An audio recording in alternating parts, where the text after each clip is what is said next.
Coming up in global business, China's domestic market is expected to boom during the holidays celebrating the Mid-Autumn Festival and National Day. We continue to commemorate 10 years of the Belt and Road Initiative. Today, we'll take you to Kenya. The U.S. government has begun informing workers of an impending shutdown while the auto workers' labor strike continues. Hello and welcome to this edition of Global Business on CGTN. I'm Guanxing in Beijing. Expecting a hotter than ever Golden Week holiday, China's State Council has just unveiled a slew of measures to support China's tourism sector development. Key measures include further integration of culture and travel. Traveling can be branded with all sorts of cultural activities such as music, exhibits, and sports events. The country is also looking to boost travel demand while providing greater support to service providers in the sector. And that includes introducing well-managed teams of tour guides. And last but not least, the country is aiming for broader resumption of international flights and has decided to add some more. Visa services will be updated as well to facilitate international travel. The holiday is already giving a boost to the domestic movie market, with the daily box office surging more than tenfold from a normal workday. According to China's box office tracker Beacon, cinemas across the country have raked in over 320 million yuan or $44 million so far today.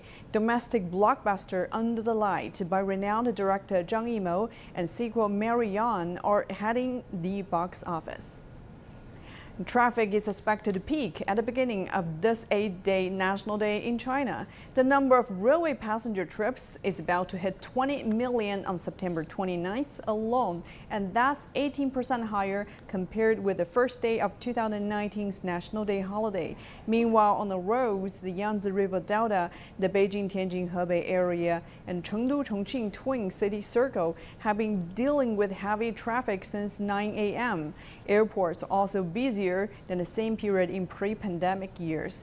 Daily domestic passenger flights for this holiday will be 14,000, up 18% from 2019. And today marks the 10th anniversary of the Shanghai Free Trade Zone, the first of its kind in China.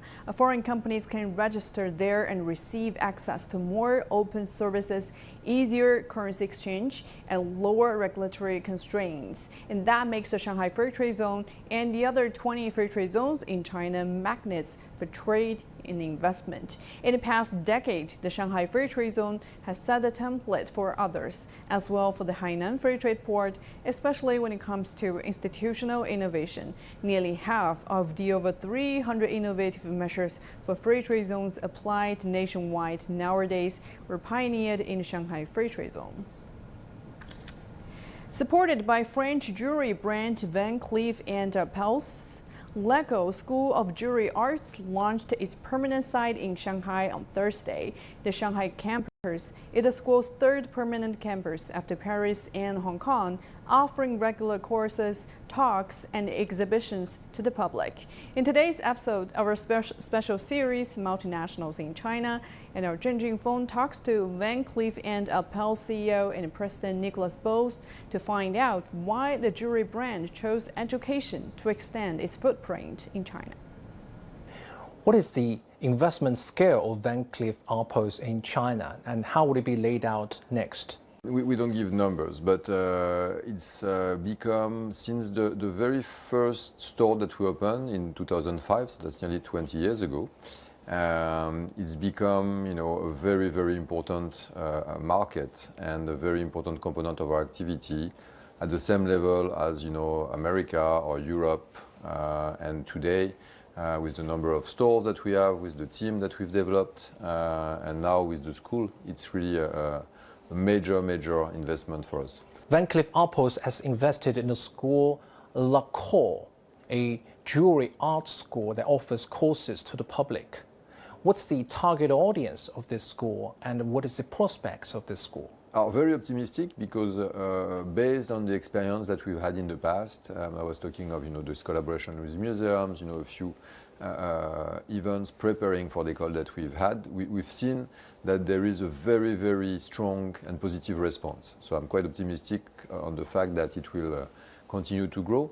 And there is no targeted audience. That's the whole point of l'école, is really to open up as much as possible that world of jewelry. So I guess, and I'm sure there will be some experts, there will be some collectors, there will be people that know already quite well the world of jewelry and want to perfect their knowledge because they're interested in a specific aspect, history of craftsmanship or stones.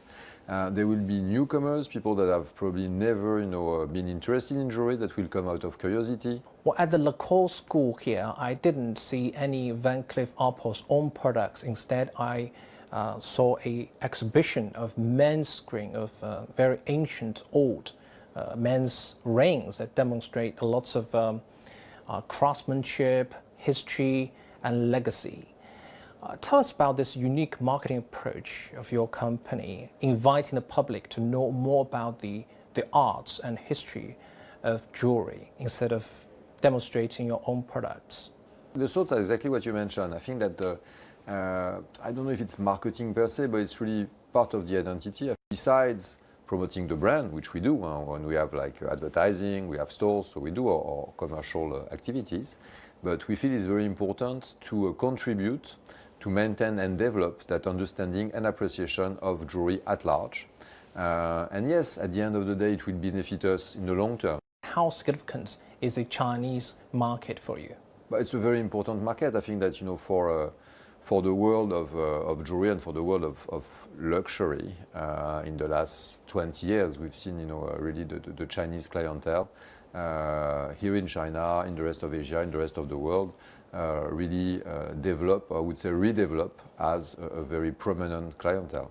And it's also a very interesting and important context for an initiative like l'école, because I think the appreciation in China, and I would say probably in Asia in general, but for sure in China, for decorative arts, for applied arts, for craftsmanship is very, very high. If you think of antique, Chinese jewelry, gold jewelry, I mean, there is fantastic traditions here.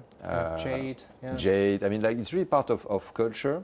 It's a great way for us to consolidate some bridges and to create a dialogue with our own tradition, or the tradition that we represent originally, which is more the European tradition.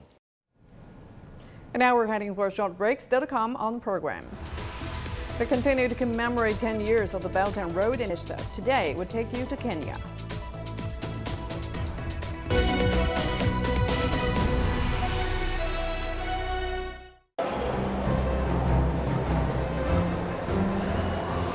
What are you still standing here for? Come join us. Take a flight, catch a train, hop on a bus. We are traveling to places of different cultures and languages. Мы ведем репортаж из Алматы, Казахстан. À Dubaï, aux Émirats Arabes Unis. Desde las calles de Río de Janeiro. للمشاريع في Dhaka, Bangladesh. And what are we looking for? Infrastructure along the Belt and Road countries. Stories of how they promote growth and improve lives. Only on our special series of the New Silk Road.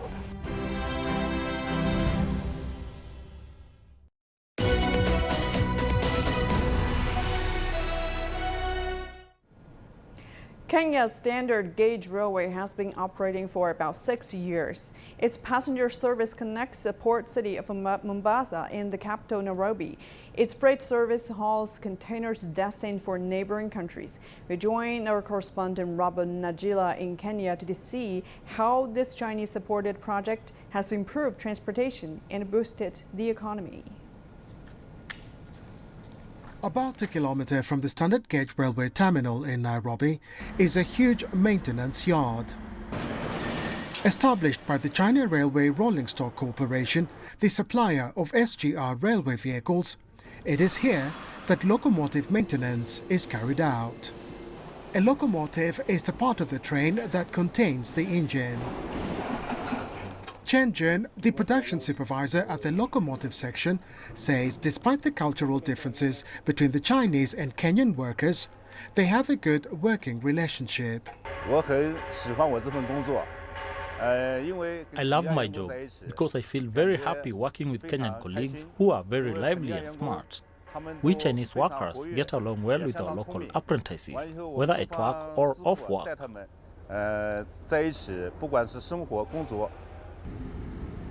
The railway is part of the Belt and Road Initiative, an ambitious program by China that aims to improve regional connectivity and economic integration through infrastructure development. An important aspect of the BRI is technology and skills transfer.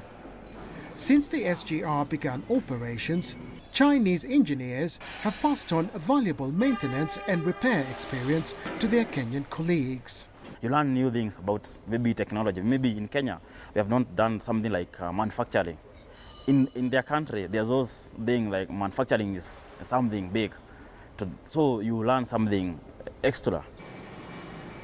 In collaboration with the Kenya Railways, CRRC has designed a training program for engineering students from local universities. Engineering student Tanisha Imali is currently on attachment. Started with the integrated team, then locomotive team, and now I'm on the engine team. Launched in 2017, the Standard Gauge Railway is Kenya's largest infrastructure project since independence. It was constructed by the China Road and Bridge Corporation, a subsidiary of CRRC, that was contracted by the Kenya Railways Corporation at a cost of $3.6 billion. The railway line serves as a model for Sino-African cooperation. I actually love the fact that I work here. I've had to do so many things, to encounter so many challenges, and it has built me as a person and also in my career. With 33 stations along the line, the railway has revolutionized rail transport in the country. If you're going by economy at 1,000 shillings, it's so much cheaper as well. So all those compound together, so speed, safety, cost, all those come in, and it's very convenient for me. As a result of the SGR's efficiency, reliability and speed, freight transportation has witnessed rapid growth, helping to decongest the port of Mombasa. Robert Magila, CGTN, Nairobi, Kenya.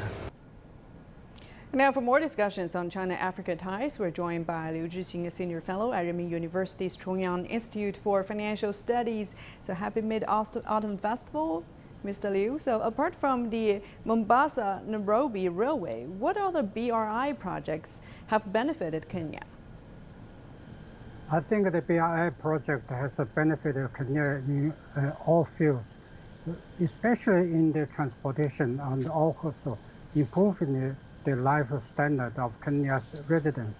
For instance, as we know that Kenya before has no highway in the cities. From the airport, from the railway station, there's no highway to transit the whole city. But nowadays they have a very good, well-built, constructed highway that is more convenient and comfortable for many travelers that can stay in the cities to buy things and for some sightseeing, to make some shops in a good business. That's why local people are satisfied with the highway. And secondly, we can see also from the seaport, from the wharf, that means that the shipment, loading, unloading from the old shipport nowadays is modified and with the Chinese construction. All this that benefit Kenya's economic development. I have 3 letters to describe these changes. First is S, second is B, third is M. S is speed, that all this infrastructure, high speedway and the highway make their economic development in high speed. B is bright, because China's initiative has built some power plant and also nuclear, the new energy generators, for instance, solar energy and the wind energy. So in order to get the electricity, make the people using electricity in hospital, in schools, and that they can enjoy the light, that is bright. M is mobility, because all this infrastructure make all the goods and the people mobile, that they can be traveling all the time and to different countries and make all this transportation more easier. So that could make this economy very dynamic, very vivid, that make the economic quite strong. Well, last week, a China-Kenya joint training class attracted over 100 local agricultural officials, farmers, employees, and students. So what's behind the dynamic cooperation in agricultural sector?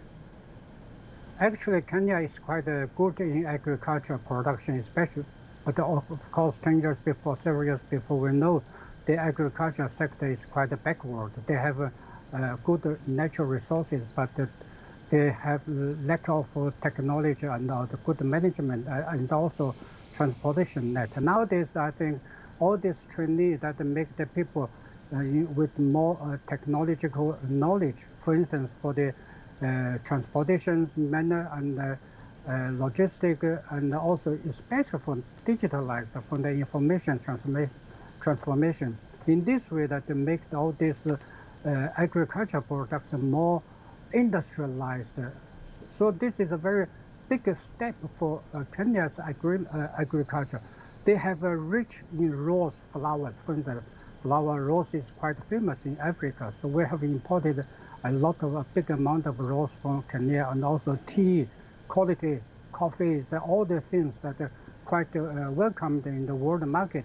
So all this could be well trained, and we upgrade with the high level of development in Kenya. I think they have a really very good future in the agricultural cooperation between China and Kenya, even with other African countries.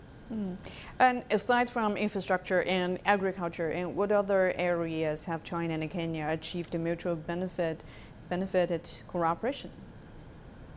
I think that there are many aspects that from both sides can make more emphasis, because Kenya is a country not so big, but with great potential, especially the people there are very diligent, hard-working people there. They are eager to learn. So in this way, that for instance, we can build up more educational institutions, especially from healthcare industry. We can do a lot to help each other in order to get better experiences, how to deal with the different disease, and we have also virus provided to Kenya during this COVID-19. So from this both sides, I think two countries and the people, especially from those specialists, doctors and nurses, can learn from each other to help to build up a high-level health in order to get a high quality life. So there are so many aspects that could be cooperated: educational, healthcare, even in the high technology. For instance, the information technology could be well exchanged and managed in the future. Well, thank you very much for sharing with us. And that was Liu Zhixing, Senior Fellow at Renmin University's Chongyang Institute for Financial Studies. And tomorrow we'll take you to Tanzania's port city of Dar es Salaam, a stop along the Tanzania-Zambia rail line. Our reporter Yang Chenxi will ride a train that's barely changed for 50 years to understand why it was built against all odds and to witness the impact it's having to this day. Join us for an exclusive series, A New Silk Road on CGTN. And now we're heading for another short break, still to come on the program. The U.S. government has begun informing workers of a potential impending shutdown while the auto workers' labor strike continues.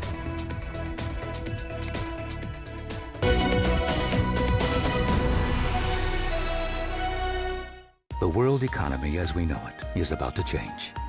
Global business reports highlight emerging markets, developing countries, and dynamic sectors worldwide. We feature top analysts and newsmakers to provide perspectives on every facet of business. From an on-the-ground perspective, we provide you with balanced and objective assessments. Fast, sharp, and insightful. Global Business, only on CGTN.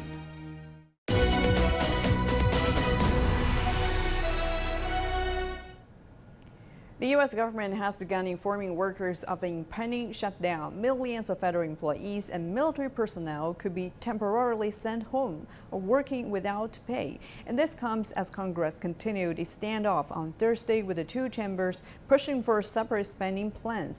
The Democratic-led Senate voted to open debate on a stopgap bill that would extend federal spending until mid-November. The Republican-led House prepared to vote on partisan spending bills that would not alone prevent a shutdown. Hardline House Republicans are also demanding more spending cuts. After rejecting a deal Speaker McCarthy negotiated with President Biden in May.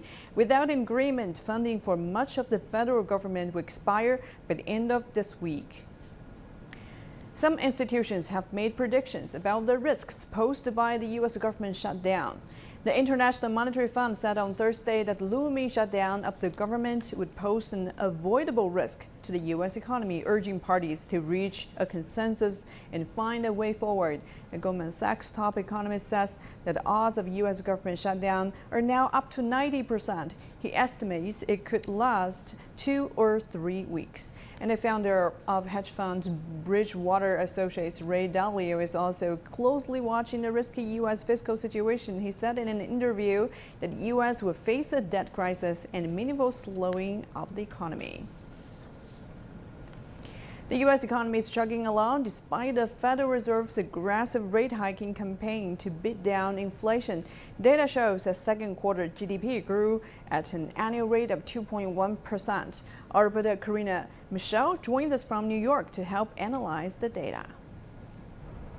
Yeah, so there are a couple of new key takeaways from the data that we got. So this was the third estimate for second quarter GDP, and it was unchanged from the second read that we got. So it came in at an annual pace of 2.1%, which is actually not too bad. And it's very close to what we saw in the first quarter, which was actually just revised up to 2.2% growth. That's revised up from 2%. So it's not the strongest we've seen, but we're far from being anemic by any stretch of the imagination. Compare that to an economy like Germany, where we expect to see 0.6% contraction in GDP. So we're trending in the right direction, and it shows that businesses and consumers have been able to be resilient and hold on until this point. So when we talk about a recession, we're looking for a technical viewpoint of that is that we need to see 2 quarters consecutively of negative growth, and we're nowhere near that. In fact, if you look at those technical points, we at the earliest could see ourselves in a recession in early 2024, but we're nowhere near that trajectory. We've been able to hold up. So, we're in a good place, but then that's one key takeaway. But the other point that we really need to discuss, that we saw a big shift in data, was when it came to consumer spending. That rose at a much slower pace than we first anticipated by the earlier estimate. That estimate was at 1.7%, but we actually rose by just 0.8% in the second quarter, which shows that Americans are being much slower and more careful about when they open up their wallets and what they're spending their money on. But the good news is they are still spending, because consumer spending counts for about 70% of the economic engine for the U.S. economy, so it is important. So the big question is, what does the Fed do now? It has to weigh very carefully what its next steps are, because it's at a crucial point, an inflection point, if you will. Because on the one hand, we're looking at soaring interest rates. We're at 2 decades high. It's at 5.25% to 5.5%. That might go up again. We've seen a strong and resilient labor market, but we are seeing that soften. We just got unemployment claims in from last week. It's above 200,000. It's not that that's a particularly weak number, but it is significantly off the lower numbers we saw several months ago, 150,000, 170,000. So that may cause the Fed to say, okay, we'll hold off from hiking in November. But the big wrench in all of this is energy costs, because those continue to soar. We saw Brent crude rise to above $95 a barrel. We're talking about gas prices in places like California above $7, which is ridiculous. And that may force the Fed's hand, and they may be forced to raise interest rates one more time in November. If you throw in the auto workers' strike, if that goes on for any extended period of time, that will hurt the economy. All that while student loans are set to resume very shortly as well. So the Fed has to weigh very carefully what its next steps may be. Karina Mitchell, CGTN, New York. And it's not a pretty picture in the U.S. job market either. No layoffs, but there is job discontent. Last week, the weekly jobless claims in the U.S. came in lighter than expected, up 2,000 from a week ago to just over 200,000. The figure was the lowest since January. A continued tight labor market masks certain challenges that many U.S. workers face in pursuit of a better living standard. And that is evident in ongoing strike by the United Auto Workers Union. The union now wants new members to join the picket lines by providing counter-offers to automakers regarding their wage request. The union wanted a 40% pay raise, but now, according to sources from Bloomberg News, they now aim for 30% at least. And last but not least, a check on the economic headlines we're tracking at this hour. Annual inflation in the Eurozone cooled to its lowest level in 2 years. Figures showed on Friday, showing that the central bank's steady diet of interest rate hikes is succeeding in curbing runaway prices, albeit at a growing cost for economic growth. The UK's economic performance since the start of the COVID-19 pandemic has been stronger than previously thought, with faster growth than Germany or France, official data showed on Friday. And German unemployment rose in September, showing the first cracks in what has been a very resilient labor market. The Federal Labor Office said on Friday that the number of people out of work increased by 10,000 less than the expected figure of 15,000. And on any other day, late-night flights are something people want to avoid, but not on Mid-Autumn Day. In China, admiring the full moon is a big tradition of this festival, and for many, cabin windows provide the best view.